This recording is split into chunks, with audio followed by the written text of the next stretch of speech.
हाँ देखिए बच्चों, आज हम करंट इलेक्ट्रिसिटी पढ़ेंगे। Current electricity lecture 1।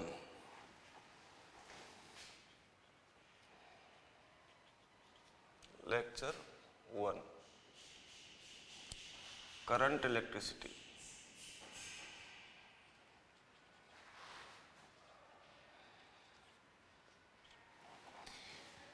Current electricity में सबसे पहले इलेक्ट्रिक करंट की डेफिनेशन देंगे हम। ठीक है, तो इलेक्ट्रिक करंट क्या होता है?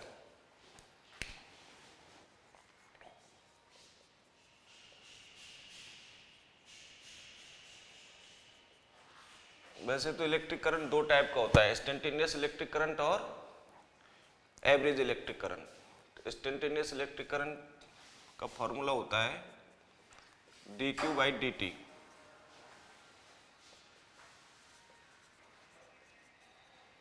Instantaneous electric current.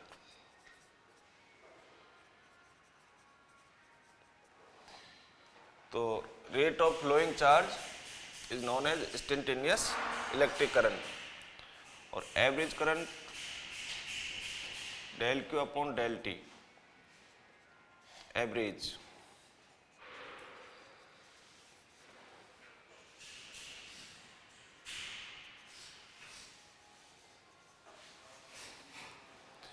Del Q Q2 minus Q1 और del T T2 minus T1। Q2 minus Q1 क्या है? चार्ज फ्लो इन T2 minus T1 time interval. Charge flow या टोटल चार्ज फ्लो कह दो, total charge flow in T2 minus T1 time interval.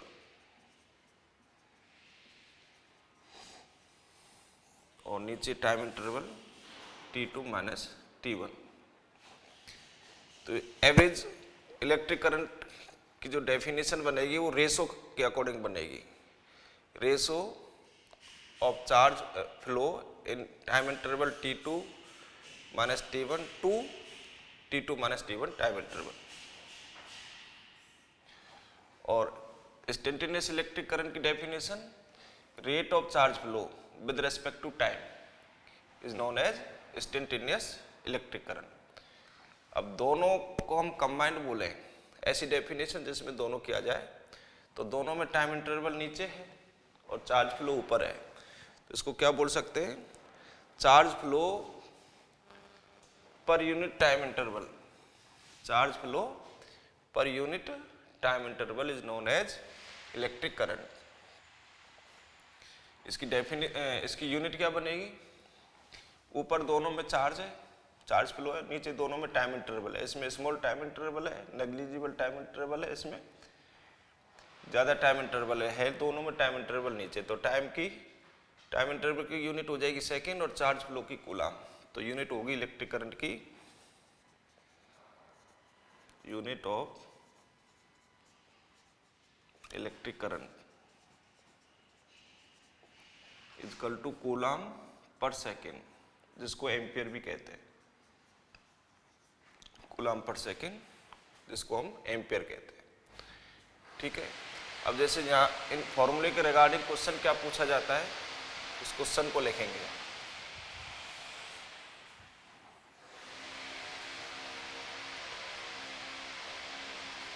If any time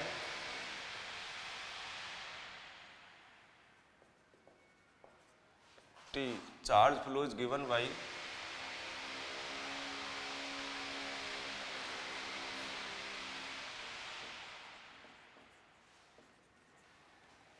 q is equal to t cube plus 5t square plus 4t plus 20, then find current at time t is equal to 1 second and at t is equal to 2 seconds, and find average between find current between t equal to 1 second and t equal to 2 second. तो देखो at time t equal to 1 second, इसका मतलब instantaneous find करनी है। Time interval 0 रहेगा at time t equal to 1 second के लिए। ऐसे at time t equal to 2 second के लिए भी टाइम इंटरवल 0 रहेगा। और जब टाइम इंटरवल 0 है इसका मतलब हमें इंस्टेंटेनियस फाइंड करनी है। लेकिन आगे find current between 1 second and 2 second, तो टाइम इंटरवल 2 माइनस 1, तो 1 सेकेंड का टाइम इंटरवल हो गया। तो यहाँ इस टाइम इंटरवल में फाइंड करनी है। तो टाइम इंटरवल में जब फाइंड करनी है तो एवरेज फाइंड करनी है। ठीक है, average.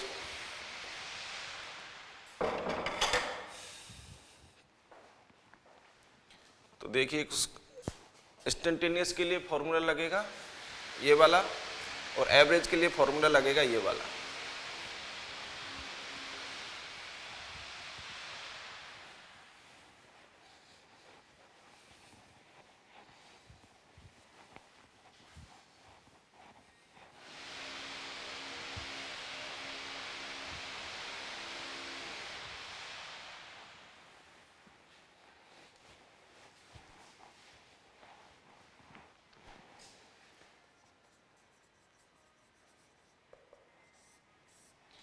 Instantaneous I equal to D Q by D T, instantaneous current. तो d upon D T of Q, Q given है क्वेश्चन में,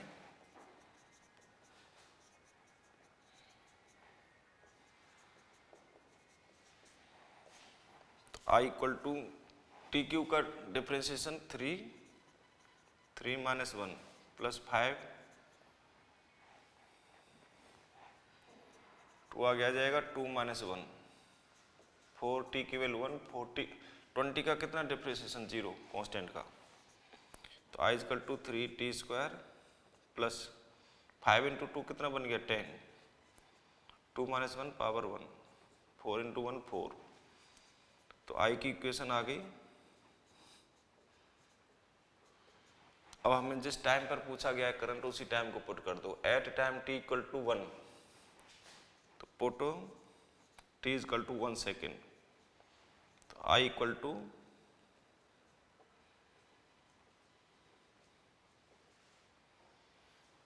I इक्वल टू कितना आ गया 1 का स्क्वायर 1, तो 3, 10 इंटू 1 10, 17 एम्पियर आ गया है। ऐसे ही at time t equal to 2 second, तो t की वैल्यू 2 पुट कर दो इस I की इक्वेशन में। इसमें t की वैल्यू अब 2 पुट कर दीजिए, तो I इक्वल टू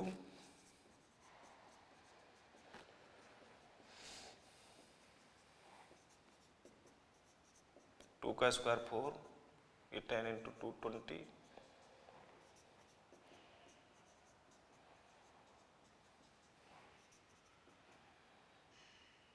कितना हो जाएगा ये 32 4 36 एम्पियर। ऐसे ही अब हमें एवरेज फाइंड करना है बिटवीन 1 सेकेंड एंड 2 सेकेंड। तो एवरेज का फॉर्मूला यूज करेंगे। एवरेज का फॉर्मूला क्या है एवरेज करंट का, I average equal to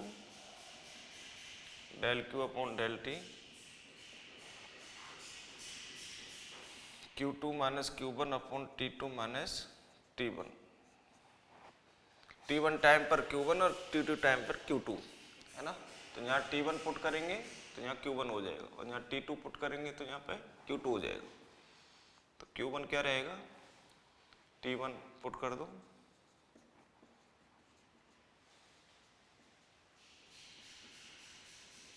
T1 ये पहले वाला टाइम है 1 सेकेंड, और T2 ये दूसरे वाला टाइम है ना। तो T1 की वैल्यू कितनी है 1 सेकेंड, Q1 इक्वल टू 1 का क्यूब प्लस 5,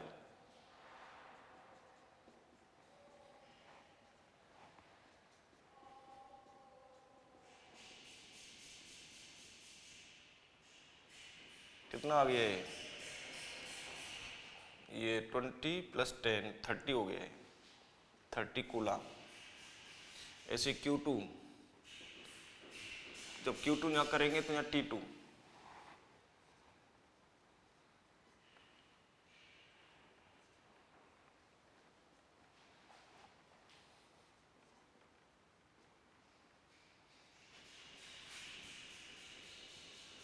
T2 की वैल्यू पुट की दीजिए, पुट करो 2 सेकेंड।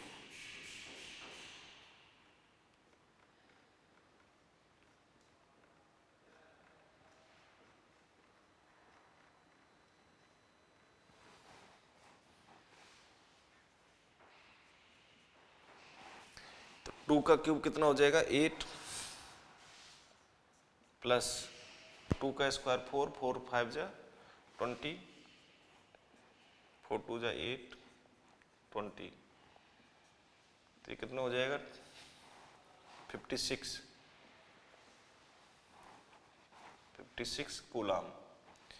अब इस फॉर्मूले में वैल्यू पुट कर दो, Q2 की वैल्यू कितनी आई 56 और Q1 की 30, तो यहाँ फॉर्मूले में पुट करो 56 माइनस 30 और T2 कितना है 2 सेकेंड और T1 कितना है 1 सेकेंड, 2 माइनस 1,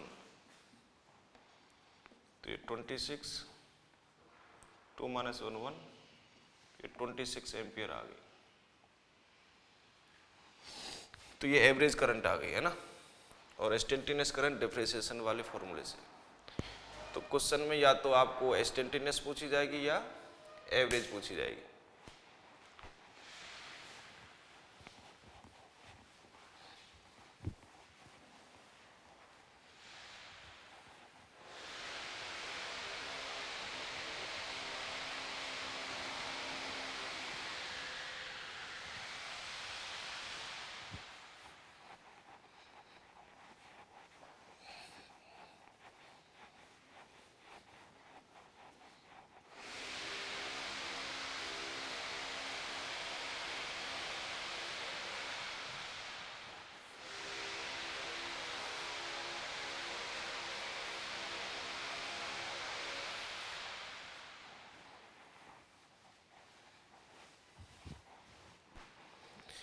अब देखो, जो इलेक्ट्रिक करंट फ्लो होता है कंडक्टर में, तो कंडक्टर में इलेक्ट्रिक करंट फ्लो का जो कॉज है वो फ्री इलेक्ट्रॉन्स है। क्या है? Free electrons. कंडक्टर में फ्री इलेक्ट्रॉन्स पाए जाते हैं मेटल के अंदर।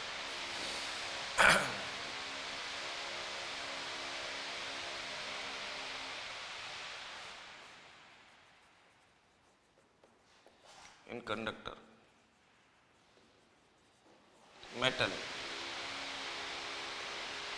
मेटल कह दो, कंडक्टर कह दो, है ना। तो कोई मेटेलिक वायर ले लेते हैं, कोई कंडक्टिंग वायर ले लेते हैं, इसके अंदर कुछ अमाउंट में फ्री इलेक्ट्रॉन्स होंगे। तो किसी मूवमेंट पर हमने इसको जब चेक किया तो इसकी जो फ्री इलेक्ट्रॉन्स की जो मोशन हमें दिखेगी किसी मूवमेंट पर, वो रैंडम दिखेगी। रैंडम किस तरीके से? देखो,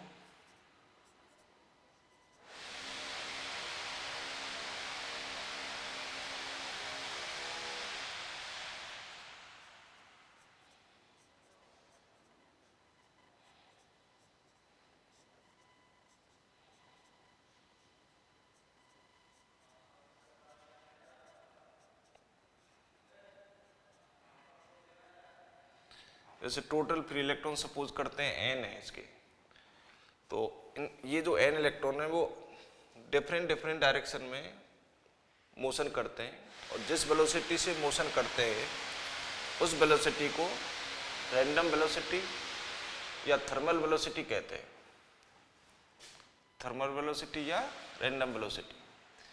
लेकिन उन वेलोसिटीज का एवरेज निकाला जाए किसी डायरेक्शन में, किसी भी डायरेक्शन में यदि हम एवरेज लिखें, इन सभी इलेक्ट्रॉन्स की एवरेज वेलोसिटी लिखेंगे तो वो जीरो रहती है किसी सर्टेन डायरेक्शन में।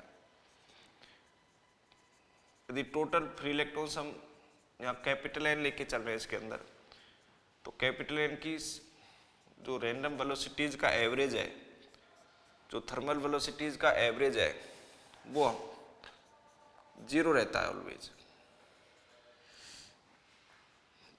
ए बी का मतलब एवरेज। तो ये इस वेलोसिटी का एवरेज कितना रहता है? 0, 0 कह दो, 0 वेक्टर कह, ये रहता है। इसका मतलब किसी सर्टेन डायरेक्शन में जो चार्ज फ्लो है, नेट चार्ज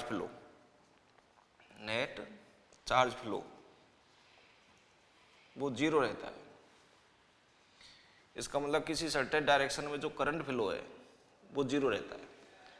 मतलब फ्री इलेक्ट्रॉन्स की जो मोशन है ना, वो मक्खियों की, जैसे किसी कमरे में मक्खियाँ भरी हुई है, कहीं पे मक्खियाँ हैं, तो मक्खियों की मोशन कैसे होती है?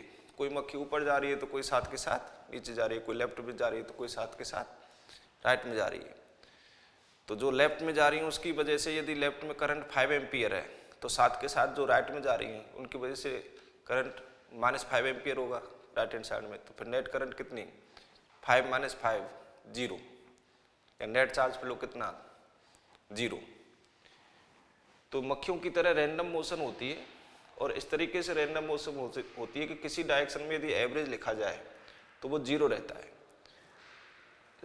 इसका मतलब किसी डायरेक्शन में नेट चार्ज फ्लो लिखा जाए तो 5 - 5 या 10 - 10 इस तरीके से नेट 0 रहता है। तो करंट की वैल्यू किसी भी डायरेक्शन में 0 रहती है। कब तक? जब तक इसके अंदर इलेक्ट्रिक फील्ड नहीं है। अभी हमने इसको बैटरी से कनेक्ट नहीं किया इस कंडक्टर को, और जब तक बैटरी से कनेक्ट नहीं करेंगे तो इसके अंदर इलेक्ट्रिक फील्ड कितना रहेगा? 0 रहेगा। तो E की वैल्यू 0 है। अब यदि इसके एंड्स को मैं बैटरी से कनेक्ट कर देता हूं,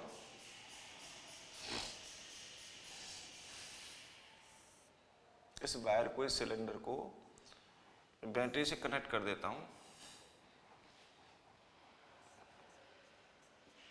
जैसे 20 वोल्ट की बैटरी है मान लेते हैं,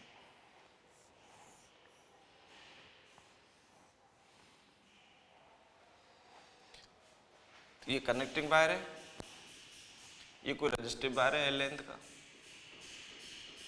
कोई मेटेलिक वायर, रेजिस्टिव वायर। इस पॉजिटिव और नेगेटिव का जो पोटेंशियल का डिफरेंस है वो V है बैटरी का।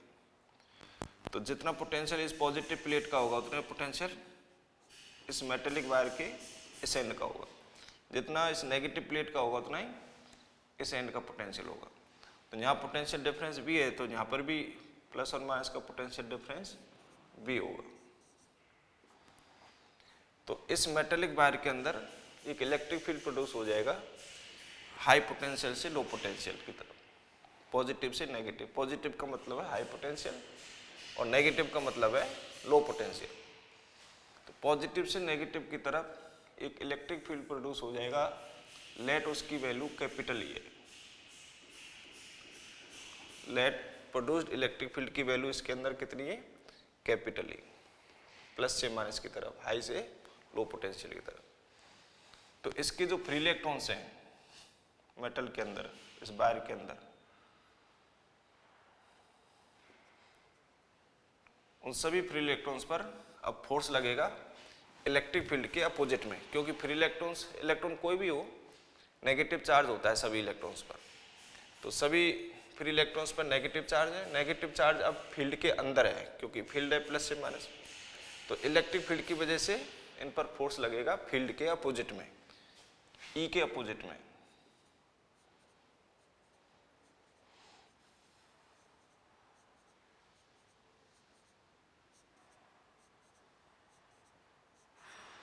तो अपोजिट में फोर्स लगेगा। तो इस अपोजिट फोर्स की वजह से ये राइट हैंड साइड से लेफ्ट हैंड साइड की तरफ ये शिफ्ट होंगे, मूव करेंगे। लेकिन जब ये मोशन करेंगे राइट हैंड साइड से लेफ्ट हैंड साइड में, तो इस मेटल के, इस कंडक्टर के एटम से कॉलिजन करते हुए मोशन करेंगे, एटम्स के साथ में कॉलिजन करते हुए मोशन करेंगे। तो जैसे ही कॉलिजन होगी तो कॉलिजन में ये अपना वेलोसिटी लॉस कर देंगे, लेकिन इलेक्ट्रिक फील्ड की वजह से फिर फोर्स लगेगा, तो फिर फोर्स की वजह से वेलोसिटी गेन करेंगे। तो कॉलिजन से जस्ट पहले वेलोसिटी मैक्सिमम होगी और कॉलिजन के जस्ट बाद वेलोसिटी मिनिमम होगी। तो अब हम पूरी इंटरवल में यदि वेलोसिटी लिखें, कॉलिजन के जस्ट बाद और कॉलिजन से जस्ट पहले के इंटरवल में हम वेलोसिटी लिखें तो एवरेज लिखी जाएगी। तो एवरेज, किसी एवरेज वेलोसिटी से फिर ये मूव कर रहे हैं, उस एवरेज वेलोसिटी को हम कहते हैं ड्रिफ्ट वेलोसिटी। तो फ्री इलेक्ट्रॉन्स एटम के साथ कॉलिजन करते हुए इलेक्ट्रिक फील्ड के अपोजिट में जिस एवरेज वेलोसिटी से मोशन करते हैं या शिफ्ट होते हैं उस एवरेज वेलोसिटी को ड्रिफ्ट वेलोसिटी कहते हैं। रैंडम मोशन अभी भी होगी यहाँ पे, लेकिन रैंडम मोशन का अभी भी एवरेज कितना रहेगा, 0। जैसे आपने कभी एग्जांपल देखा हो, मक्खियाँ उड़ रही हैं तो मक्खियों की तरह इलेक्ट्रॉन्स की मोशन होती है ना, तो उनका एवरेज 0 रहेगा। लेकिन अचानक से तूफान आ जाए, आंधी आ जाए, तो तूफान की डायरेक्शन में मक्खियाँ शिफ्ट भी होती है ना। तो यहाँ तूफान का काम कौन कर रहा है, इलेक्ट्रिक फील्ड। लेकिन रैंडम मोशन तूफान में भी है, उनकी ऊपर नीचे बाएं दाएं मोशन करती हुई मक्खियाँ चलती हैं। तो रैंडम अभी भी है, तो रैंडम का लेकिन अभी भी एवरेज कितना है, 0। लेकिन ये जो वेलोसिटी गेन करी एक डायरेक्शन में, किसी सर्टेन डायरेक्शन में, वो सर्टेन डायरेक्शन क्या है, इलेक्ट्रिक फील्ड के अपोजिट डायरेक्शन में। ये इलेक्ट्रिक फील्ड की वजह से गेन की है इसने। तो इलेक्ट्रिक फील्ड की वजह से ये नेगेटिव पोटेंशियल, मतलब लो पोटेंशियल से हाई पोटेंशियल की तरफ इलेक्ट्रॉन मूव करते हैं और एटम के साथ कॉलिजन करते हुए मूव करते हैं। जिस एवरेज वेलोसिटी से मूव करते हैं उस एवरेज वेलोसिटी को ड्रिफ्ट वेलोसिटी कहते हैं। उस ड्रिफ्ट वेलोसिटी की जो वैल्यू होती है वो डायरेक्टली प्रोपोर्शनल होती है इलेक्ट्रिक फील्ड के मैग्नीट्यूड के, कैपिटल ई के मैग्नीट्यूड के प्रोपोर्शनल होती है। ड्रिफ्ट वेलोसिटी को हम किससे डिनोट कर रहे हैं, ड्रिफ्ट का डी, वेलोसिटी का वी। ड्रिफ्ट वेलोसिटी क्या है, वो एवरेज वेलोसिटी जिस एवरेज वेलोसिटी से ये इलेक्ट्रिक फील्ड के अपोजिट में एटम के साथ कॉलिजन करते हुए मूव करते हैं। तो ड्रिफ्ट वेलोसिटी का जो मैग्नीट्यूड है वो इलेक्ट्रिक फील्ड के मैग्नीट्यूड के डायरेक्टली प्रोपोर्शनल होता है। अब प्रोपोर्शनलिटी साइन हटा देता हूँ, यहाँ पर एक कांस्टेंट है, इस कांस्टेंट को म्यू से डिनोट कर रहे हैं और इस म्यू को कहते हैं mobility of free electrons. Mobility of free electrons.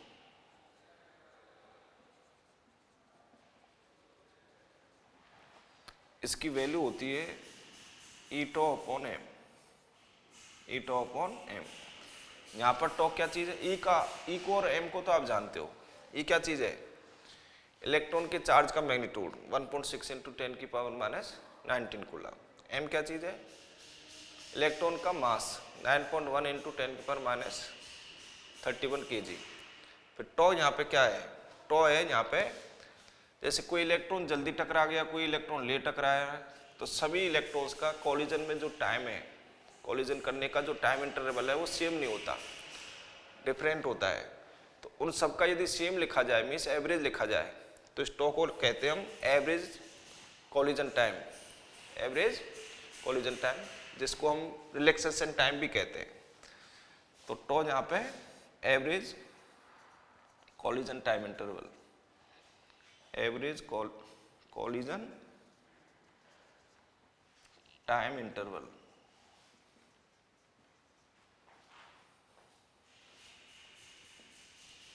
जिसको हम रिलैक्सेशन टाइम भी कहते हैं।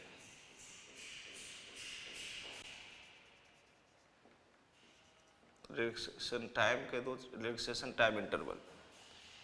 इसकी वैल्यू क्या, ये क्या चीज़ है, एवरेज है। एवरेज है, जैसे कोई इसमें टोटल हम इलेक्ट्रॉन्स लेके चल रहे हैं, फ्री इलेक्ट्रॉन्स कैपिटल एन, तो कोई नंबर एक इलेक्ट्रॉन है उसका कॉलिजन टाइम इंटरवल टॉ 1 है, नंबर 2 इलेक्ट्रॉन है उसका कॉलिजन टाइम इंटरवल टॉ 2 है, तो एन वे का टॉ एन है।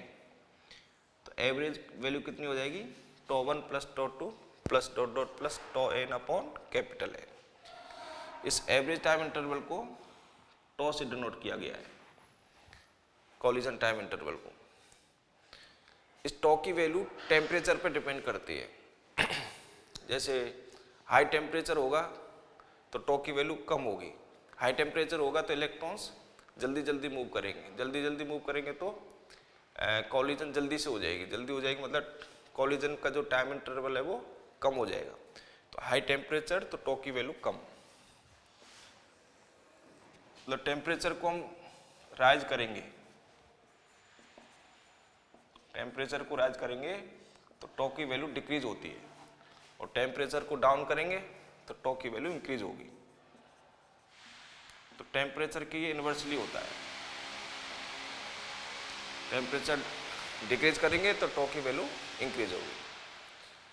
तो ये अपना ड्रिफ्ट वेलोसिटी का फॉर्मूला आपको ध्यान रखना है, mu into capital E. Mu को क्या कहते हैं? मोबाइलिटी ऑफ फ्री इलेक्ट्रॉन्स, और मोबाइलिटी का फॉर्मूला होता है ई टॉ अपॉन एम। टॉ टेम्परेचर पर डिपेंड करता है, टेम्परेचर इंक्रीज तो टॉ डिक्रीज, और टेम्परेचर डिक्रीज तो टॉ इंक्रीज।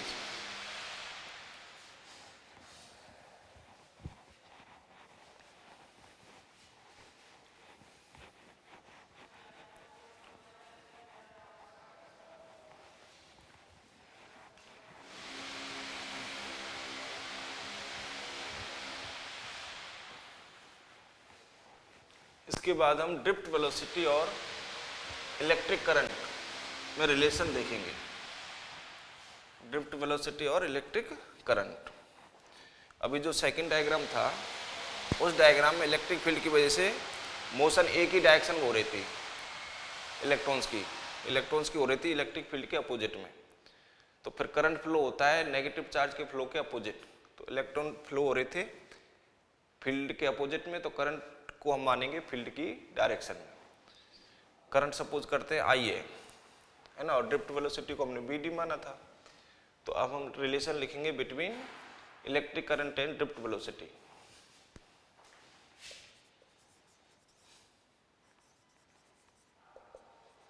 रिलेशन बिटवीन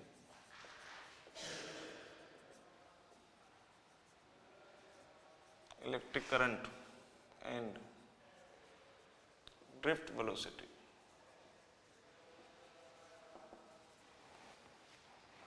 अभी सेकंड डायग्राम जो बनाया था हमने, अभी उसको वापस से बनाते हैं।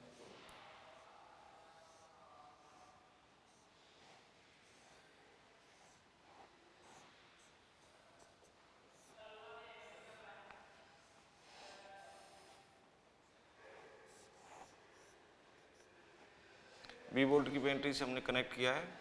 तो ये बैटरी के पॉजिटिव के वोल्टेज के इक्वल एस एन का वोल्टेज, और नेगेटिव के इक्वल एस एन का वोल्टेज। तो इस कंडक्टर के अंदर हाई पोटेंशियल से लो पोटेंशियल की तरफ एक फील्ड प्रोड्यूस हो जाएगा, लेट उसकी वैल्यू कैपिटल ए। तो इसके फ्री इलेक्ट्रॉन्स फील्ड के अपोजिट में मोशन करेंगे, फील्ड के अपोजिट में मोशन करेंगे। मोशन की डायरेक्शन को एरो से शो कर रहा हूं मैं, फ्री इलेक्ट्रॉन्स की मोशन की डायरेक्शन।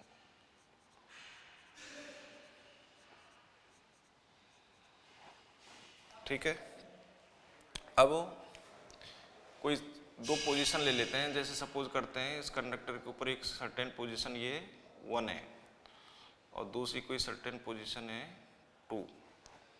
अब 1 पोजीशन से इलेक्ट्रॉन निकल के सपोज करते हैं 2 पोजीशन तक पहुंचे टी टाइम में। टी टाइम में जैसे 1 पोजीशन और ये 2 पोजीशन, तो 1 पोजीशन से 2 पोजीशन तक यदि इलेक्ट्रॉन स्मॉल टी टाइम में पहुंचे, तो 1 से 2 की जो डिस्टेंस है वो यदि x मान ली जाए, तो x की वैल्यू क्या होगी? डिस्टेंस का फॉर्मूला होता है speed into time, speed into time.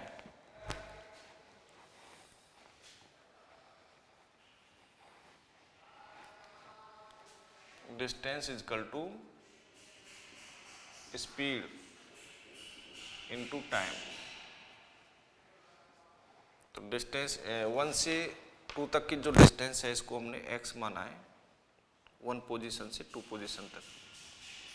तो डिस्टेंस x, और 1 से 2 तक जब ये फ्री इलेक्ट्रॉन्स मूव करके गए, तो उस स्पीड को, उस वेलोसिटी को क्या कहते हैं? ड्रिफ्ट वेलोसिटी कहते हैं ना।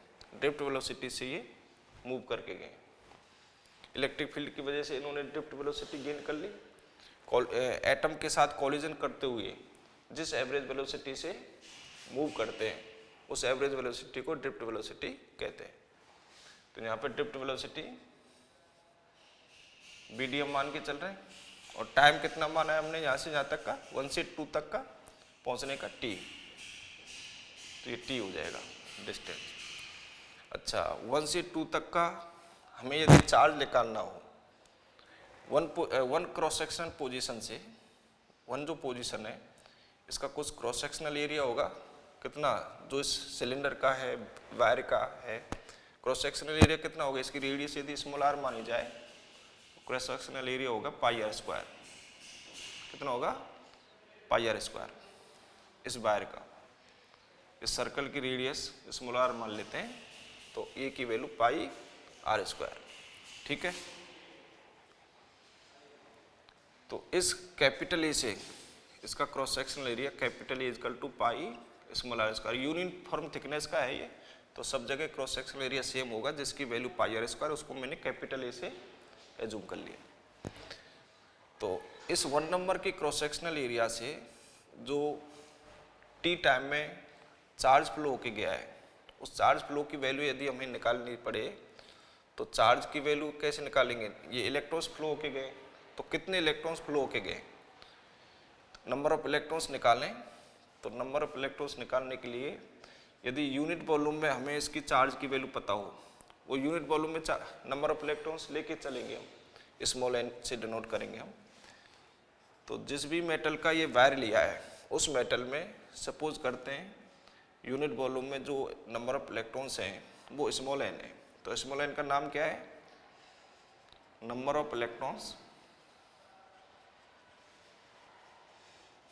Number of electrons per unit volume,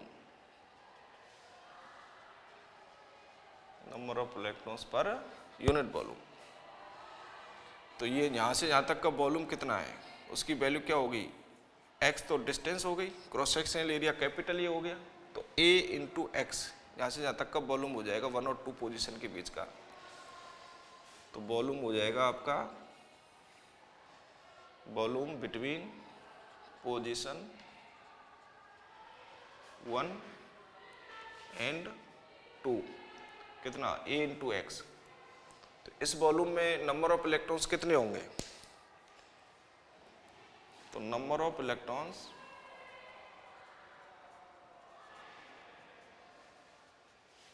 in AX volume, ये होंगे volume into volume density of electrons, volume into volume density of electrons.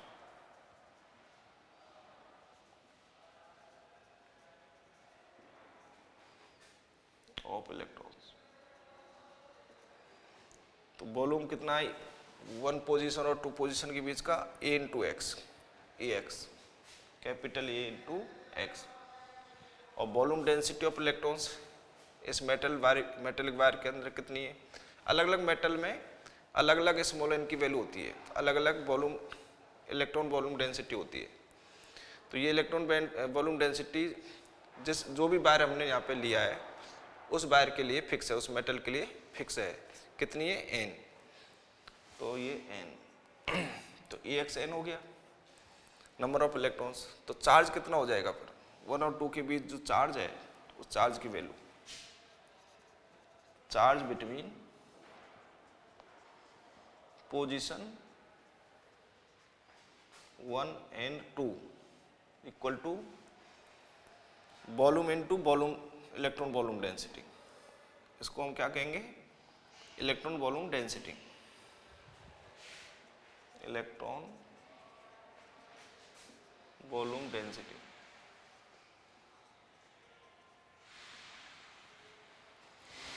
तो volume into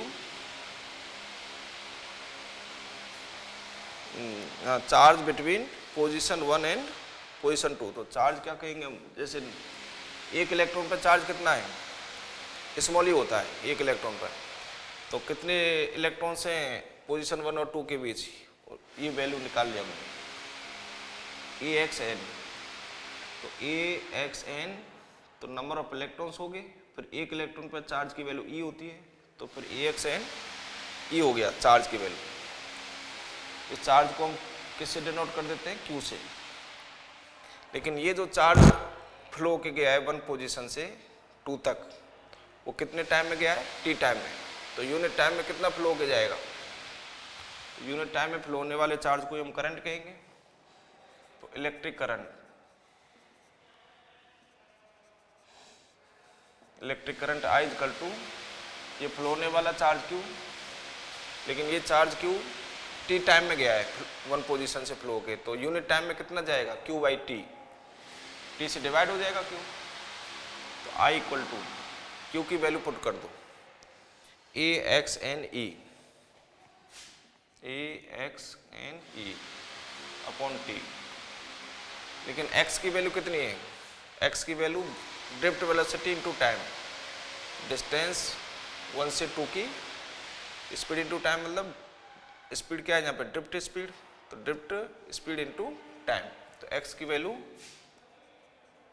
BD into T NE upon T, तो I क्या आ गया, T से T cut, तो NEABD, तो यहाँ पे ड्रिफ्ट वेलोसिटी और इलेक्ट्रिक करंट में रिलेशन क्या है, I directly proportional drift velocity. ये फॉर्मूला आपको याद रखना है, I इक्वल टू NEABD, तो I directly proportional BD। Small n क्या है यहाँ पे, ये ध्यान रखना है। स्मॉल n को क्या कहते हैं, electron volume density. Electron volume density क्या है, number of electrons, number of free electrons per unit volume in metal in conductor, ठीक है। तो ये रिलेशन जो निकल के है इसको आपको याद रखना है, ये क्वेश्चंस में काम आता है। इसके बाद हम रिलेशन लिखेंगे, ओम्स लॉ ड्राइव करेंगे, लेकिन ओम्स लॉ को ड्राइव करने से पहले एक रिलेशन लिखेंगे हम, relation between electric current density and electric field. तो इलेक्ट्रिक करंट डेंसिटी होती क्या है, जैसे ये capital A cross sectional area है, तो कैपिटल ए से फ्लो होने वाली जो करंट है उसकी वैल्यू हमने I मानी है। करंट की डायरेक्शन क्या होगी, इलेक्ट्रॉन किधर फ्लो हो रहे हैं, इस डायरेक्शन फ्लो हो रहे हैं ऐसे, मतलब एंटी क्लॉकवाइज, और इलेक्ट्रॉन कैसा चार्ज होता है नेगेटिव, इसका मतलब नेगेटिव चार्ज ऐसे फ्लो हो रहा है, तो करंट की डायरेक्शन नेगेटिव चार्ज के फ्लो के अपोजिट में ली जाती है। तो नेगेटिव चार्ज ऐसे फ्लो हो रहा है तो करंट की डायरेक्शन इसके अपोजिट क्लॉकवाइज होगी, तो I, तो मतलब करंट जो फ्लो होगी वो प्लस से माइनस। तो ये जो करंट है वो इस कंडक्टर में कितने एरिया से जाएगी, cross sectional area capital A से फ्लो होगी, तो कैपिटल ए से फ्लो होने वाली करंट I, तो यूनिट एरिया से फ्लो होने वाली करंट I अपॉन ए, उसको कहेंगे हम करंट डेंसिटी। तो एक टर्म है करंट डेंसिटी,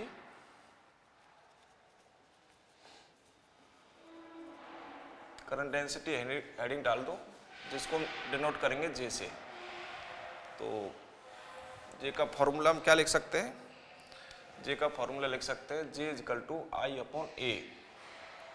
इसकी डेफिनेशन क्या बन जाएगी, इसकी डेफिनेशन बन जाएगी, देखो capital A cross sectional area से फ्लो होने वाली करंट I, तो यूनिट क्रॉस सेक्शनल एरिया से फ्लो होने वाली करंट I अपॉन A, और इसको हम J कह रहे हैं, करंट डेंसिटी कह रहे हैं। इसका मतलब करंट डेंसिटी क्या हो गई, यूनिट क्रॉस सेक्शनल एरिया से flowing current is known as current density. इसकी यूनिट क्या हो जाएगी, ampere per metre square. J की यूनिट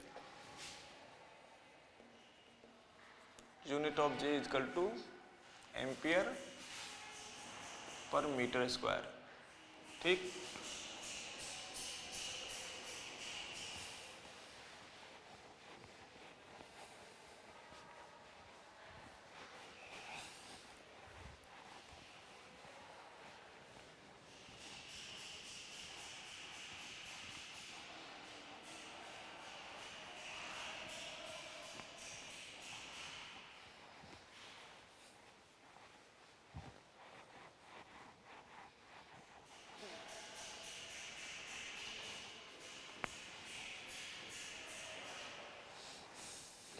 अब हम रिलेशन लिखेंगे,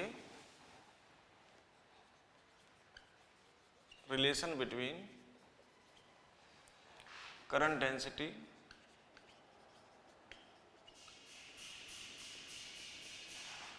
J and electric field E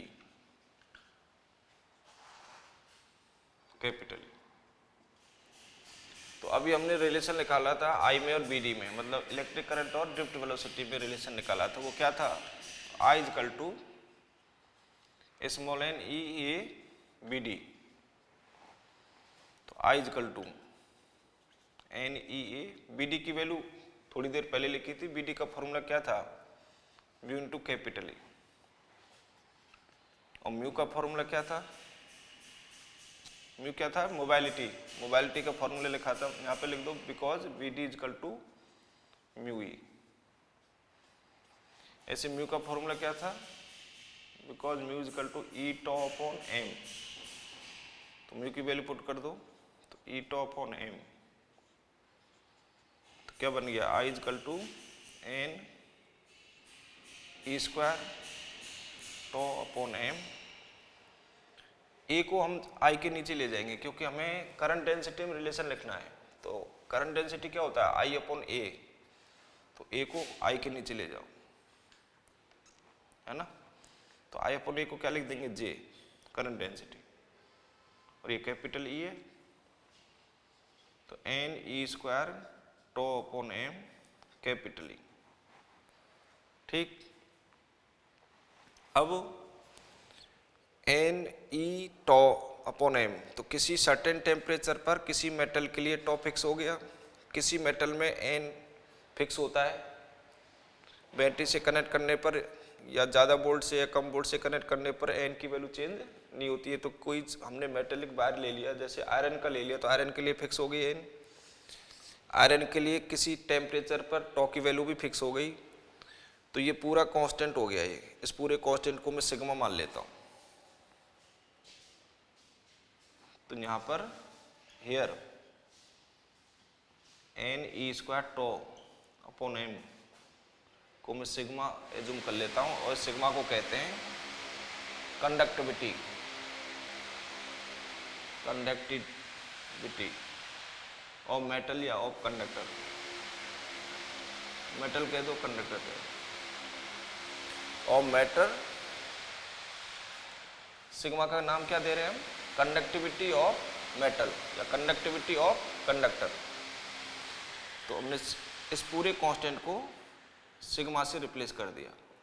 तो एक रिलेशन आ गया G is equal to sigma E. अब इसको वेक्टर फॉर्म में लिखें तो E वेक्टर होता है और J की डायरेक्शन भी E की डायरेक्शन में होती है। तो J vector is equal to sigma E vector. J vector quantity होती है, करंट डेंसिटी वेक्टर क्वांटिटी होती है, जिसकी डायरेक्शन इलेक्ट्रिक फील्ड की डायरेक्शन में होती है। तो ये रिलेशन है किसके बीच में, relation between current density J and electric field E। इस रिलेशन को आपको ध्यान रखना है, J is equal to sigma E। Sigma क्या है यहाँ पे, conductivity of conductor metal. Conductivity किस पे डिपेंड करेगी, nature of metal. Small N किस पे डिपेंड करता है, नेचर ऑफ मेटल। और टॉ किस पे डिपेंड करता है, nature of metal and temperature. इसका मतलब ये पूरी क्वांटिटी किस पे डिपेंड करेगी, nature of metal and temperature. ठीक बच्चों, पूरी क्वांटिटी का मतलब सिग्मा। तो कंडक्टिविटी किस पे डिपेंड करेगी, nature of metal and temperature.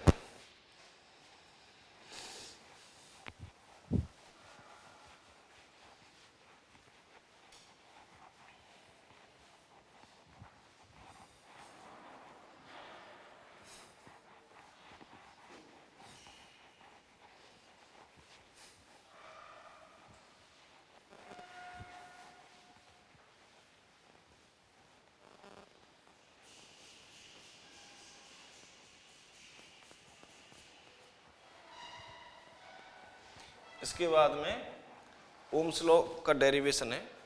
Ohm's law कैसे आया, कहाँ से आया, तो हेडिंग लिख सकते हो आप, डेरिवेशन ऑफ ओम्स लॉ।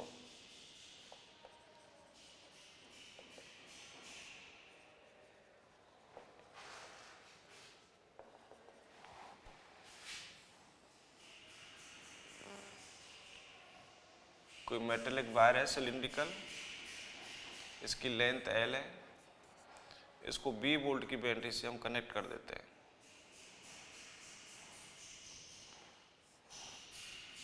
ठीक है, 20 वोल्ट की बैटरी से हम कनेक्ट कर देते हैं इसको। तो ये बी वोल्ट की बैटरी है, तो पॉजिटिव प्लेट और नेगेटिव प्लेट का पोटेंशियल डिफरेंस बी है। तो जितना पोटेंशियल इस पॉजिटिव प्लेट का होगा उतना पोटेंशियल इस एंड का होगा, और जितना पोटेंशियल इस नेगेटिव प्लेट का होगा उतना पोटेंशियल इस एंड का होगा। तो यहाँ पोटेंशियल डिफरेंस बी दिखाई दे रहा है, तो यहाँ पे पोटेंशियल डिफरेंस इन दोनों का बी होगा।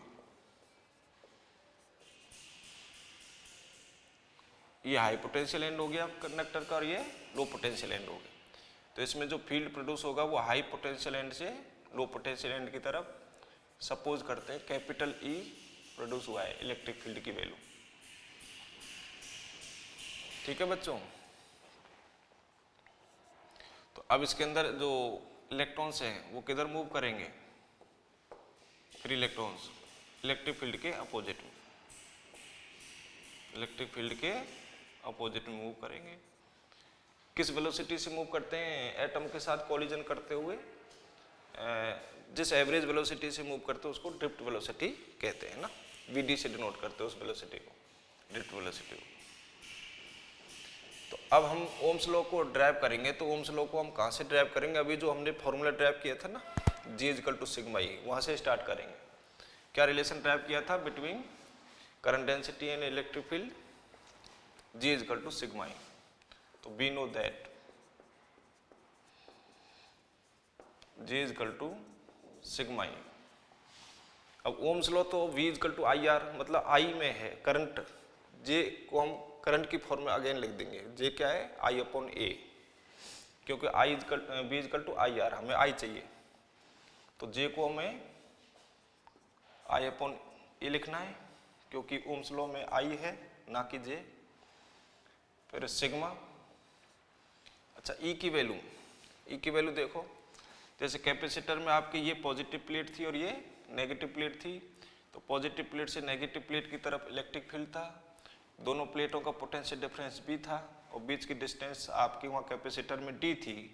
यहाँ पे D की जगह पे मैं L एज्यूम कर रहा हूँ, स्मॉल l है ना, इस वायर की लेंथ। तो जैसे कैपेसिटर में था ना आपके रिलेशन V = ED, तो यहाँ पे D की जगह पे L हो गया, तो फिर E = क्या हो जाएगा, L V के नीचे चला जाएगा, तो B/L। तो ये बिकॉज और ये देयरफॉर। तो फिर E की वैल्यू पुट कर दो, E की वैल्यू क्या पुट करेंगे, V/L। ठीक है। तो जो कैपेसिटर के लिए फॉर्मूला याद था वही फॉर्मूला यहाँ पे हम यूज करेंगे। ये पॉजिटिव प्लेट की तरह बिहेव करेगी, ये नेगेटिव प्लेट की तरह बिहेव करेगी, मीन्स ये प्लेटों की तरह बिहेव करेगा, तो इलेक्ट्रिक फील्ड पॉजिटिव प्लेट से नेगेटिव प्लेट की तरफ सपोज कितना है E, लेंथ L हो गई, तो जो प्लेट्स के बीच की डिस्टेंस वहाँ पे हम कैपेसिटर में D एज्यूम करके चलते थे, वो यहाँ पर हम L एज्यूम करके चल रहे हैं। तो ये E की वैल्यू आ गई V = ED के अकॉर्डिंग। अब L को इधर ले जाओ, क्योंकि V = IR, हमें V लाना है, ओम्स लॉ में V = IR, तो V लाना है, तो V के लिए L को इधर लेके गए, सिग्मा को नीचे लेके गए, तो V = 1/σ L/A I, V = अच्छा 1/σ को ये नया कांस्टेंट एज्यूम कर रहा हूं मैं, रो। भाई सिग्मा कांस्टेंट है किसी मेटल के लिए सर्टेन टेम्परेचर पे, सिग्मा कांस्टेंट, तो फिर 1/σ भी कांस्टेंट होगा। तो यहाँ पे सिग्मा की जगह पे, वो 1/σ की जगह पे नया कांस्टेंट एज्यूम कर लिया हमने, रो। इस रो को कहते हैं, 1/σ को एज्यूम किया रो को कहते हैं रेजिस्टिविटी ऑफ मेटल या resistivity of conductor, resistivity of conductor, या स्पेसिफिक रेजिस्टेंस भी बोल देते हैं, स्पेसिफिक रेजिस्टेंस। ठीक। तो जिस पे सिग्मा डिपेंड करेगा उसी पर रो डिपेंड करेगा। अब रो L और A वोल्टेज पे डिपेंड नहीं करेंगे, वोल्टेज पे डिपेंड करेगी करंट। वोल्टेज इंक्रीज करेंगे तो I इंक्रीज होगा, वोल्टेज डिक्रीज करेंगे तो I डिक्रीज होगा, लेकिन लेंथ वायर की वोल्टेज को इंक्रीज करने से चेंज नहीं होगी, क्रॉस सेक्शन एरिया भी चेंज नहीं होगा, रेजिस्टिविटी भी मेटल की प्रॉपर्टी है, टेम्परेचर की प्रॉपर्टी है, तो वोल्टेज पे डिपेंड नहीं है। तो वोल्टेज के लिए ये तीनों कांस्टेंट हो जाएगी। तो तीनों कांस्टेंट की वैल्यू हम पुट कर देते हैं, तो कैलकुलेशन से कोई एक नई वैल्यू निकलेगी, उस नई वैल्यू को हम R मान लेते हैं। तो V इजकल टू RI। तो R किसको एज्यूम किया है हमने यहाँ पे, here R is equal to rho L upon A। अब R की वैल्यू कांस्टेंट है किसके लिए, देखो किसी मेटल के लिए सर्टेन टेम्परेचर पर रो कांस्टेंट, और L और A तो हमेशा कांस्टेंट रहेंगे जब तक उस वायर को चेंज नहीं करेंगे तब तक। तो जिस मेटल का हमने वायर ले लिया, जिस टेम्परेचर पे ले लिया, उसके लिए रो फिक्स हो गया, L फिक्स हो गई, ये फिक्स हो गई, तो R फिक्स हो गया। अब ज़्यादा वोल्ट की बैटरी से जोड़ेंगे तो पोटेंशियल डिफरेंस ज़्यादा होगा, कम वोल्ट की बैटरी से जोड़ेंगे, कनेक्ट करेंगे तो पोटेंशियल डिफरेंस कम होगा। तो ये पोटेंशियल डिफरेंस और करंट में जो रिलेशन है वो प्रोपोर्शनलिटी का आ गया। तो किसी सर्टेन टेम्परेचर पर सर्टेन मेटल के लिए, किसी सर्टेन टेम्परेचर पर सर्टेन मेटेलिक वायर के लिए बी प्रोपोर्शनल आई रहता है, इसी को हम ओम्स लॉ कहते हैं। तो this is Ohm's law, this is Ohm's law, ठीक, दिस इज ओम्स लॉ। तो यहाँ पर आर जो कांस्टेंट है इसको रेजिस्टेंस कहते हैं। तो यहाँ रेजिस्टेंस का फॉर्मूला निकल के आया है, ये जो न्यू कांस्टेंट है कैपिटल आर, ये न्यू कांस्टेंट हमने किसकी जगह पे माना, रो L अपॉन A, इसकी जगह पे न्यू कांस्टेंट कैपिटल आर है। इस न्यू कांस्टेंट कैपिटल आर को क्या कहते हैं, resistance of this metallic wire, resistance of this conductor. तो ये ओम्स लॉ का डेरिवेशन हो गया आपका। ये डेराइव भी करना आना चाहिए, फॉर्मूला भी याद होना चाहिए। कौन सा, आर का formula rho L upon A, rho का फॉर्मूला 1 अपॉन सिग्मा, और सिग्मा का फॉर्मूला पहले हमने लिखा ही था। ये सारे फॉर्मूले हमें याद होने चाहिए ताकि हम क्वेश्चंस का जवाब दे सकें। ठीक है, इसके बाद अगले लेक्चर में लिखेंगे।